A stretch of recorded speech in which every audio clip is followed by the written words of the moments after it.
ரொம்ப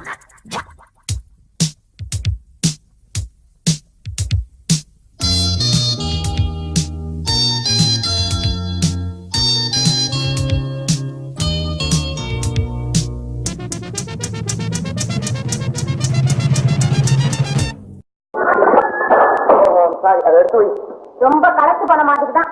உண்மையிலேயே களைச்சு போய் தான் வந்திருக்கிறேன். அந்த விசிறியை கொண்டாந்து வீசு. இந்த ஓட்டாதிகாரத்துல ஒன்னும் குறைச்சல் இல்ல. போன காரியம் என்னாச்சு? உனக்கு புதுசா அட்வைஸ் பண்ண விரும்புறேன். புருஷங்கார வெளியில போயிட்டு வந்தோடனே வாங்க உட்காருங்க, சாப்பிடுறீங்களா, குளிக்கிறீங்களா, முழுவீங்களா, படுத்து தூங்குறீங்களான்னு அன்பா கேட்கணும். அதை விட்டுட்டு இப்படி எல்லாம் கேவலமா பேசப்படா, தெரியுமா?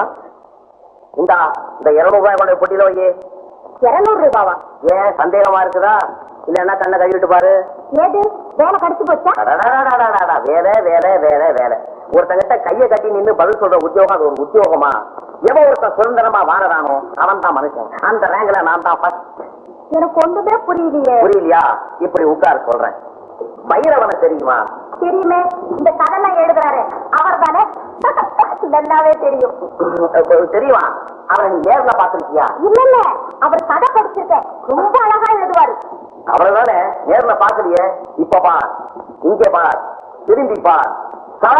அந்த பைரவன் நான் தான். ஏங்க இத்தனை நாளா என்கிட்ட சொல்லல? சொல்லி இருப்பேன். 7 எழுத்தாளர் இருக்கிறானே அவனுக்கு வரும்படி தம்பி. வருவதான் அவனுடைய சொத்துன்னு ஊர்ல கண்டபடி பேசிக்கிறாங்க. ஒரு பொண்ணு ஒரு எழுத்தாளனுடைய சம்சாரம் சொல்லிக்க பிரியப்படவே மாட்டான். ஒரு பெரிய ஆபீசருடைய பொண்டாட்டி அப்படின்னு சொல்லிக்கத்தான் பிரியப்படுவான். நான் ஒண்ணு அப்படி இல்லை. எழுத்தாளர் பொண்டாட்டி அப்படின்னு சொல்லதான் நான் பிரியப்படுறேன். ஐயோ, இதை நீ ஆரம்பத்திலேயே சொல்லியிருந்தீங்கன்னா ஒரு நாளைக்கு 24 டைம்ஸ் சொல்லிக்கிட்டே இருப்பேனே. இப்ப எப்படி சொன்னீங்களா? அதுக்கு காரணம் இருக்கு, கவனமாக.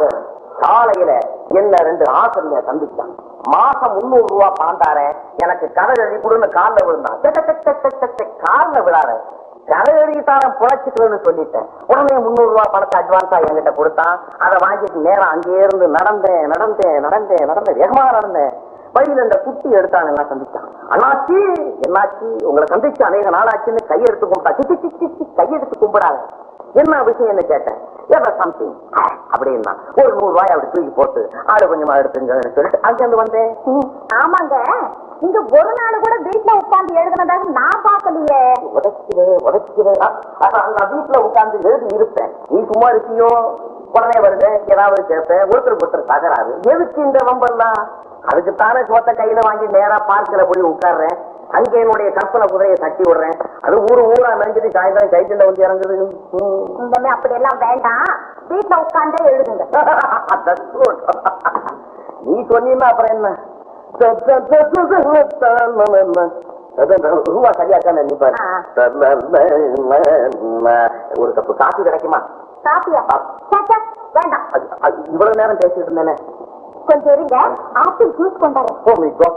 ஆப்பிள் ஜூஸ் 200 ரூபாய் கொண்டாந்து கொடுத்தோம்னா ஆப்பிள் ஜூஸ். அதைய 400 ரூபாய் கொண்டாந்து கொடுத்தோம்னா ஆட்டுக்கால் ஜூஸ்.